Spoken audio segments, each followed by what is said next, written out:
This is a Nervous Chuckles production. Hey! I'm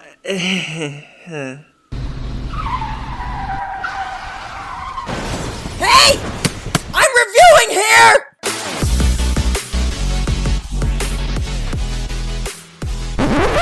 What's up, everybody? Oh, I shouldn't do that. I sound like Bill Cosby. Hi, everybody. Welcome to another episode of I'm Reviewing Here, a podcast where I, Matthew Bussey, watch and review Sight and Sound's top greatest movies of all time.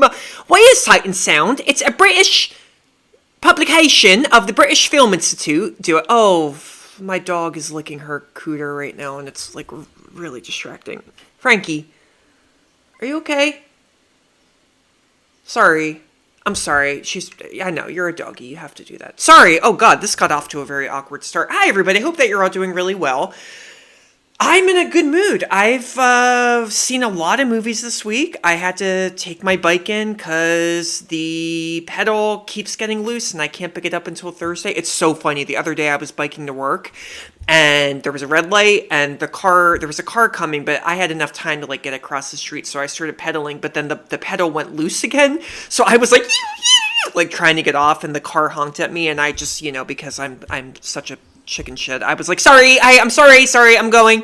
Yeah, it was really awkward. Anyway, that's that. I'm good. I'm alive. I'm still stupid. Movies. Man, I saw a lot. Lisa Frankenstein, did not like it at all. Coup de Chance, Woody Allen's 50th movie. I gave it like a C+. It's kind of sad though, because I guess not sad depending on how you feel about Woody Allen. But yeah, he's been canceled in the US and his last movie, I went on the website for the movie. It was literally only playing in like 8 movie theaters nationwide. 8 movie theaters nationwide. I was considering seeing it at this one theater, but it was an hour and 16 minutes away, and I had to stop for a second and go, stop it. Just stop it. You know that Michael Jordan video? Yeah, of him going, stop it. Yeah, Michael Jordan's in my head a lot. What else did I see? I don't remember, so let's skip it. Today we're going to talk about a French movie. This movie is weird. It's totally batshit. This movie is called Vivre sa vie. Vivre sa vie. Okay, if you want to be really American, it's just Vivre sa vie. Yeah. Vivre sa vie.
Good music, good soundtrack.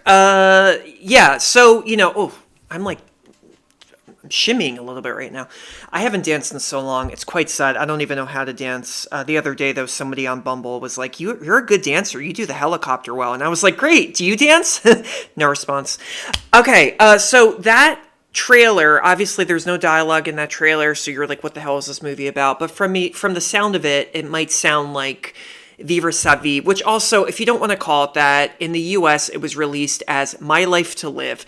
I don't like that. That just sounds like a very soapy kind of melodramatic film type of movie, and it also reminds me of that Claire Danes show, My So-Called Girl Life. What was it called?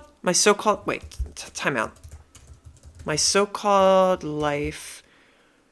Oh, yeah, Claire Danes, and I don't know any... Oh, Jared Leto was in it, too. Yeah, that's what I'm thinking of. Okay, so I guess the titles aren't really that similar. But yes, you can call it My Life to Live, but as you know, I'm a Francophile, so I'm going to call it Vivre sa vie. So Vivre sa vie, what was I saying? Yes, this is not a happy movie. That trailer, from hearing it, you may think this is like a cool little 60s set, little, like rom-com, kind of like The Young Girls of Rochefort. Remember that movie many episodes ago, French musical film with Gene Kelly? This is not like that at all. This movie is in black and white, and it's about a woman who becomes a hooker. Yeah.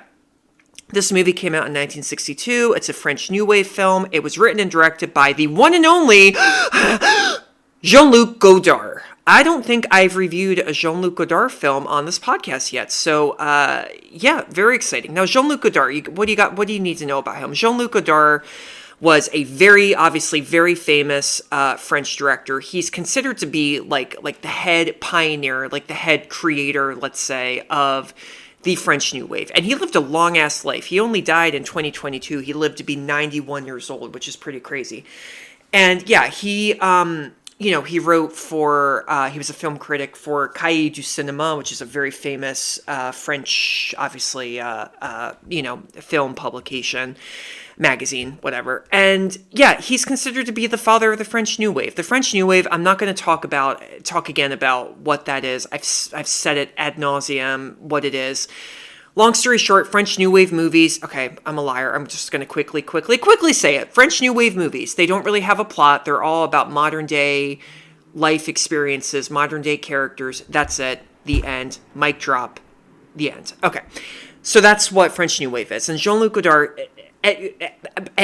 he's like the god of international cinema history. Like, truly. Jean-Luc Godard, you will learn about him till you will dream about him. You will have nightmares about him. If you go to film school, these film professors, unless you go to a bad film school, these film professors will talk like crazy about Jean-Luc Godard. So what was so prolific about this guy? Well, obviously he's considered to be, one of the, if not the creator of the French New Wave, which is great. I love French New Wave films.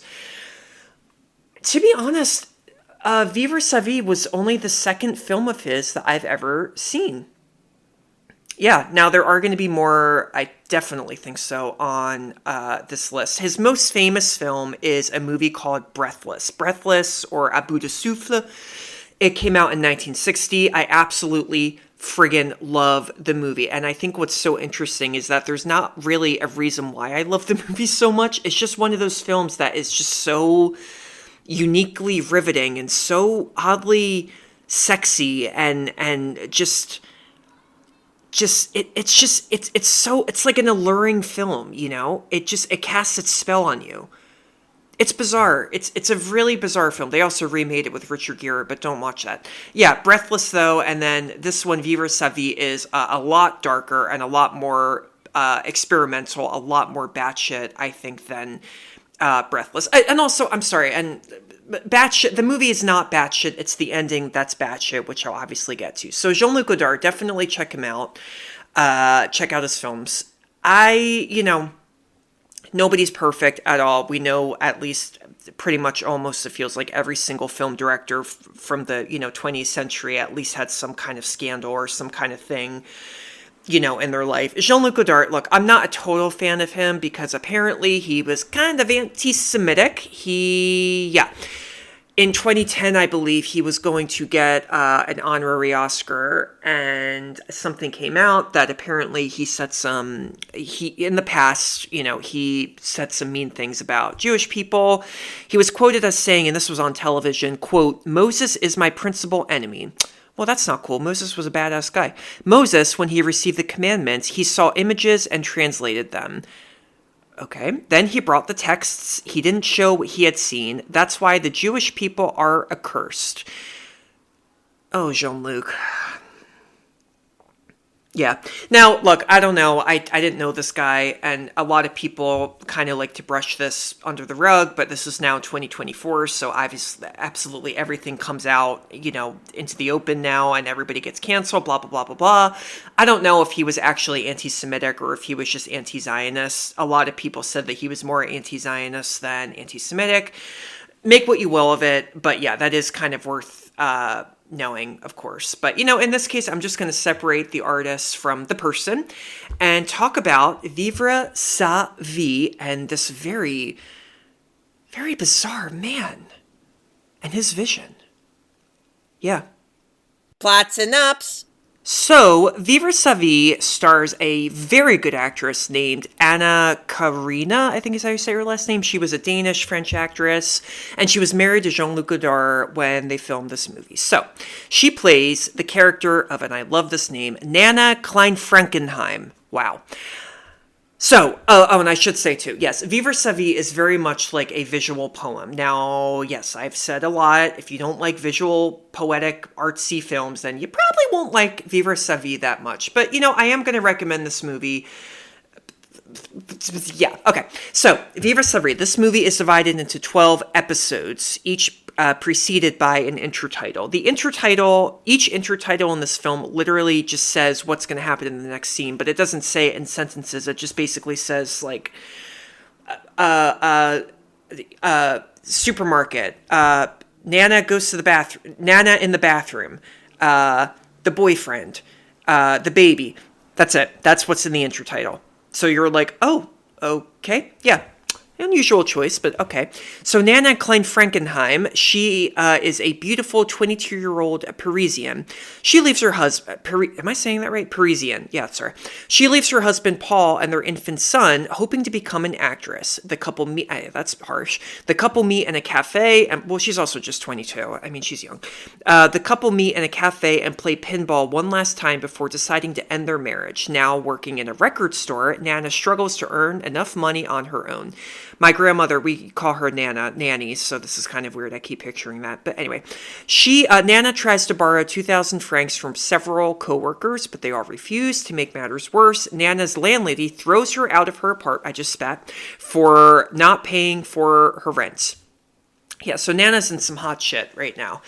The way that this is filmed, too, this cinematography was by this guy named Raoul Coutard. Everything is in very long shots, but the camera will also kind of just pan from left to right very slowly. It's kind of... Oh, my friend just texted me. Where was I? Yes, so the camera, that is a very important theme in this, oh my god. I get one text and I get so goddamn distracted. That's not a theme in the movie. That's the way that the movie is shot. Okay, just good to know.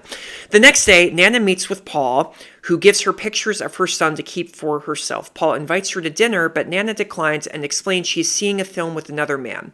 They watch The Passion of Joan of Arc. Oh, such a good movie. I love this scene too. Moving Nana to tears. I think The Passion of Joan of Arc, like the original, they remade it like in the 90s, I think, with Mila Jovovich. But yeah, the original French silent one. Oh, so good. After the film, Nana ditches her date to meet with the man who promised he would take photos to promote her acting career. Shady. When asked to undress for the photos, Nana reluctantly complies. Oh boy, I think we know where this is going. Nana is questioned in a police station for trying to steal 1,000 francs from a woman on the street who dropped the money in front of her. Nana returned the money out of guilt, but the woman still pressed charges. Walking down the street, Nana notices a female prostitute. A man asks Nana if he can join her, assuming she is also a prostitute. She agrees and they go to a hotel room. This is bleak. Nana asks him for 4,000 francs. He gives her 5,000 and says she can keep the change. Nana is visibly uncomfortable as he attempts to kiss her on the lips. Nana, oh boy, yeah, she runs into a friend, Yvette, and they go for lunch at a diner. Yvette reveals that she became a prostitute after her husband abandoned her and her son, as it was the easiest way to make money without him. Yvette introduces Nana to her pimp, Raoul, who is also at the diner. Nana impresses Raoul, and the three play pinball when, suddenly, a police shootout ensues outside. This scene was like, what? Is this the right movie? A bloodied man who has been shot runs inside, prompting Nana to flee the diner. Kind of foreshadowing here a little bit, but as you can tell, I mean, yeah, this reminds me a little bit of that movie Mouchette, which was like, I think like the 5th episode I did on this podcast. But in Nana's world, there is basically no hope at all. She has to completely, decimate her body and her life in order to survive, So it's not a happy movie. On one of Nana's days off, Raoul takes her to meet his friends at a bistro where she dances to a song playing on a jukebox. The men are mostly uninterested, except for a young man playing at a billiard table who buys her a pack of ciggies. While on the street, Nana picks up a client and takes him to a nearby hotel. The man requests she ask other prostitutes in the hotel to join them, but once one does, the client no longer wants Nana to join. So she sits. That's hard to say. She sits. So she sits on the edge of the bed and smokes. So it's like in this movie, it's like she's being taken advantage of, but then there's also a lot of moments where some of these Johns, I mean, if you get a prostitute, I mean, let's not go into that discussion. Anyway, Nana, I don't want to get like super political. I try not to on this podcast. I'm trying to not be political until the day I die because, well, we know how the last time went when I was political. Don't ask. Okay, Nana is now a seasoned prostitute and blends in with the others on the streets. She's in a hotel room with the young man she had met earlier at the bistro, who reads aloud a passage from The Oval Portrait by Edgar Allan Poe. As Nana... That's a heartbeat. Get it? Edgar Allan Poe? Yeah. What was it? The Raven? No, the Telltale Heart. Yeah. As Nana and the young man express their mutual adoration, she decides she wants to live with him and quit prostitution. When Nana confronts Raoul, they argue, as he was planning to sell her to another pimp. Raoul forces Nana into his car and drives her to the pimp's meeting place. However, the transaction falls through and Nana ends up being killed in a gun battle. The pimps flee the scene, leaving Nana's body lying on the pavement. And that, my friends, is the end. Un blanc sec, un rosé. C'est pas très gai quand même. Non, c'est triste. Mais je ne suis pas responsable. Moi, je crois qu'on est toujours responsable de ce qu'on fait. Et libre. Je lève la main, je suis responsable.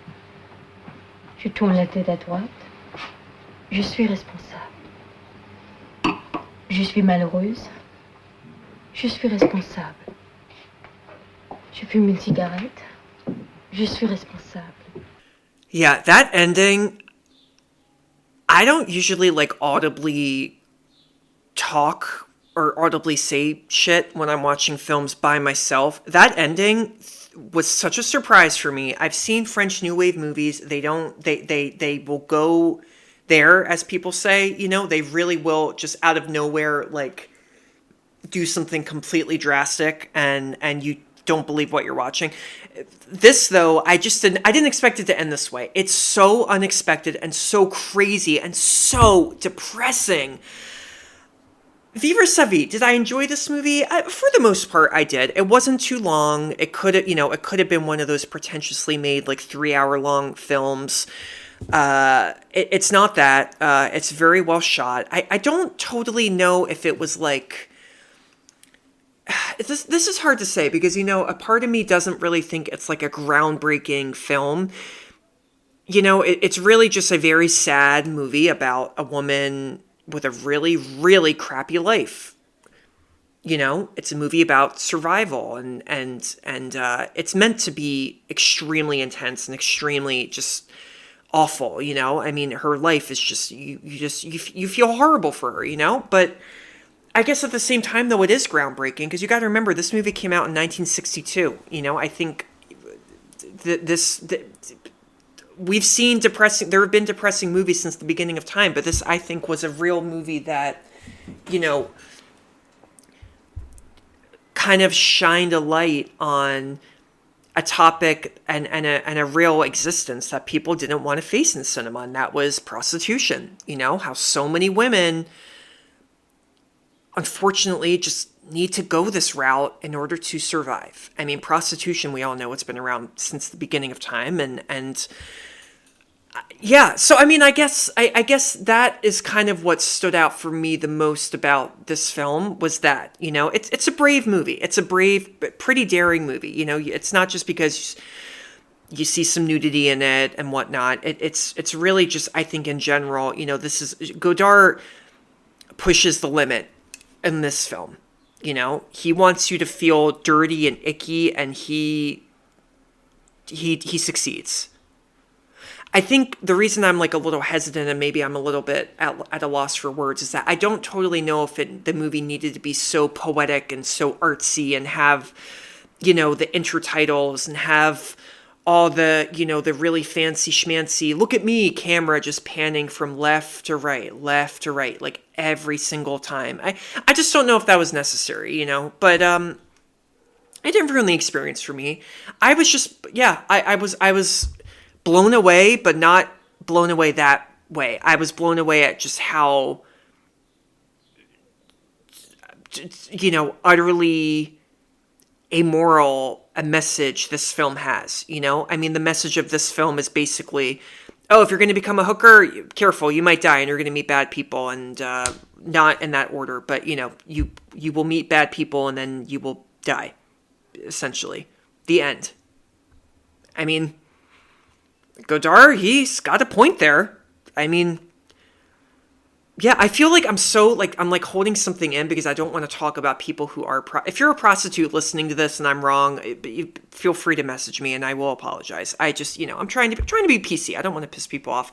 Too many people are pissed off in this world. So I want to be happy. All right, enough about me. BTS Secrets and Scandals. Oh, Jesus. I'm worried that I'm going to annoy or anger actual prostitutes who are listening to this podcast. Yeah, I told you I am a nice person. People don't think I'm nice, and I am a nice person, okay? I do care, all right? I'm sorry. Where is this?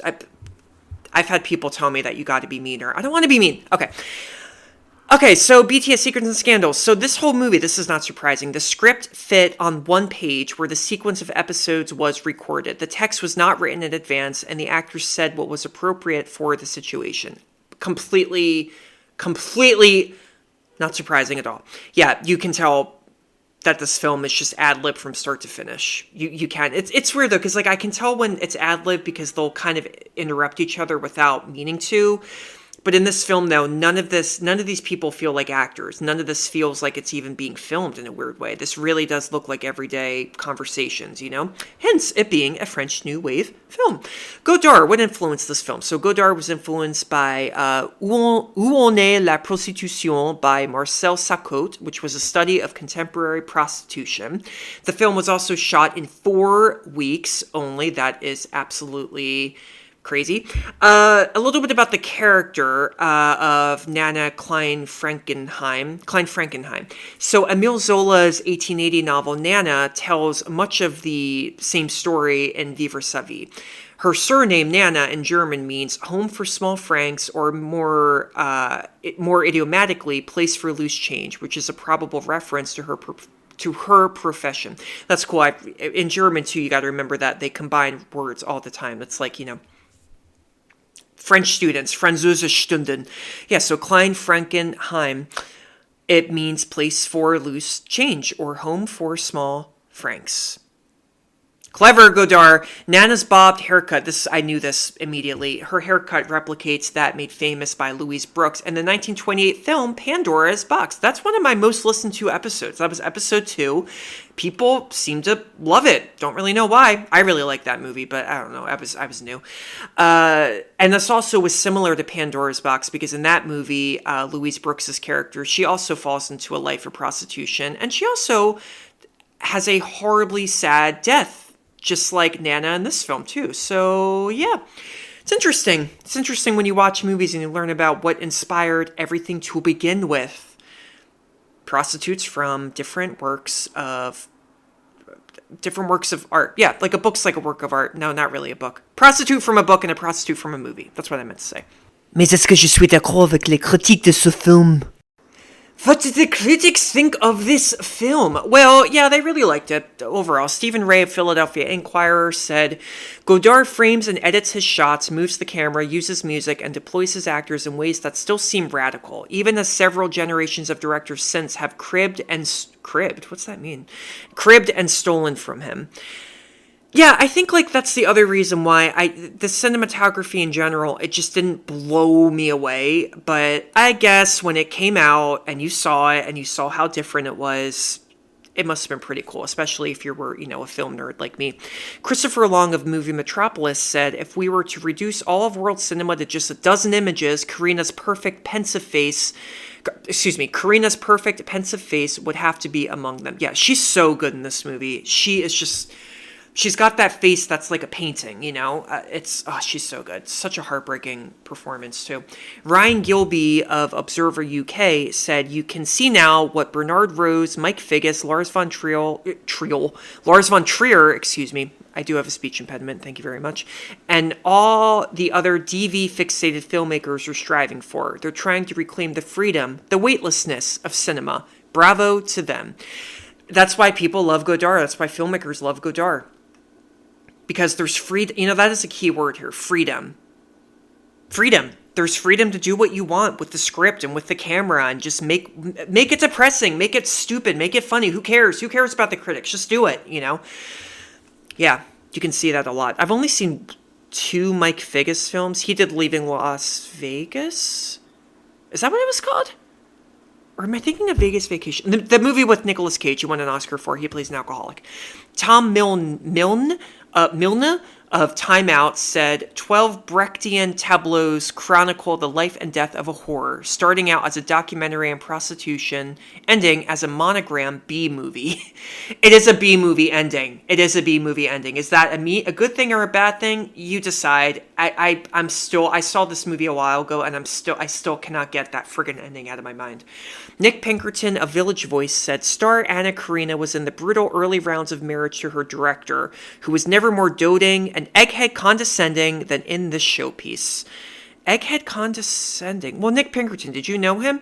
Here's the thing. You read about directors and what they were like, but that's just what people claimed they were like. Maybe people misinterpreted things. Like, maybe somebody wrote a biography of Jean-Luc Godard, but they met him once, but Godard was just like in a bad mood because he had a stomachache or something, so he was in a bitchy mood. We've all been there. It happens. But then again, I think he was probably a little anti-Semitic. The best moment. The Passion of the Joan of Arc scene. Yeah, when Nana goes into the theater, and this whole sequence, there's no music, there's no sound effects at all.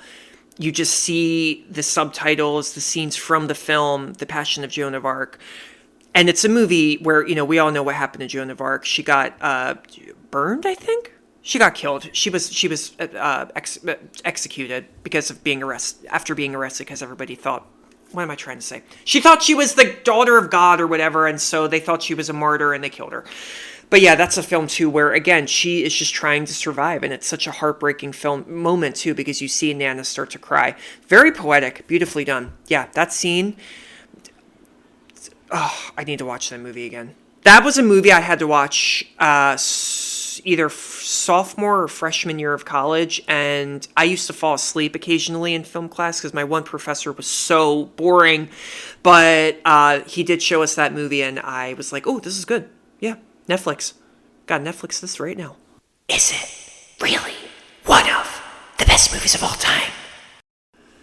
I am going to say no. I like this movie. I didn't love it. It's a very brave film. I know I say the word brave all the time. It is a very brave, daring film. It tackles really, taboo subject matter. And, Godard... I'm not going to talk about the man. I'm going to talk about the filmmaker Godard, the artist Godard. Yeah, I mean, he is like an icon for so many people. So it's hard to really say, oh, that's a bad. It's not even possible to say, oh, that's a bad Godard film. I mean, anything Godard did was just from a production level, so inspiring. And it's hard to understand that because unless you just love movies, unless you love making movies, you may not get it. If you don't love movies, well, A, I don't know why you're listening to this podcast, but also if you don't really love movies and you try to watch a Godard film, you may be a little bit like, what's the big deal? You know? So, I don't know. Vivre sa vie, a punch in the gut. It's a very, unfortunately accurate depiction of a woman trying to survive and, in that time period. And yeah, very real, very, I think honestly, I think, honestly that it's the ending that is kind of keep preventing me from saying this is truly one of the best films of all time. I don't know, that ending, it's weird because, this happens a lot where the more I talk about a movie, the more I'll be like, I don't know. I think the ending kind of ruined it a little bit for me. So I'm going to say no. Long answer is no. But do check it out. This I watched on the Criterion channel. Go download and subscribe. You have to subscribe because it costs money to this Criterion channel. It's so worth it. They have everything on it possible. So good. Check it out. And I will see you next time. Ow, why does my foot hurt? Ow, ow, ow. Yeah, I'll see you next time. What am I reviewing next? Next, I am reviewing one of my favorite films ever. It is an Italian film. It is called Amarcord. Amarcord. Amarcord. Check it out. If you've already seen it, watch it again. You'll find something new in it in every single frame. But I will talk about that more next time. Thank you for tuning in. I will see you next time. Hear you next time. I need a drink right now. It is Saturday right now when I'm recording this, and it's 6:05, so goodbye. In the meantime, though, please get your ass off the couch and go to the goddamn movie. I don't care if your girlfriend wants to have sex with you and is really horny. Tell her that you will have sex with her later, okay? Everybody, when you're horny, it can come back, okay? Your libido will come back, okay? Movies are more important than having sex with your girlfriend. So take a break, get your ass off the couch, and go to the movies and come back, and then you have sex, okay? It's that simple. Just do it, all right? God, that's really annoying. If you're a friend of mine and that happened to you and you were like, well, I had to miss the movie because my girlfriend wanted to bang me, we're not friends anymore. Okay, cool. Peace out.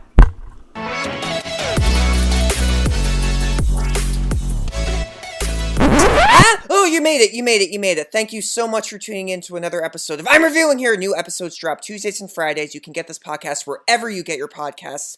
Feel free to follow me on Instagram at I'm Reviewing Here. You can also subscribe on YouTube. New episodes drop there the same day they drop on the podcast. Don't forget to subscribe. Please leave a review if you'd like. Be mean, be nice, hit on me. I don't really care. Candor really, really is important to me, and, it helps the podcast too. So I really hope you enjoyed it. This podcast is brought to you especially by Nervous Chuckles. That is my fake production company because I make people nervously chuckle all the time because they never know if I'm telling a joke or not. So they're always like, do I laugh? Do I not laugh? Is he serious? Is he insane? Did he get out of the loony? What's going on? So if I made you nervously chuckle, then that means that I did my job, and thank you. There is no funding for this podcast, but if you want to give me money, then, hit me up. DM me. Bye-bye.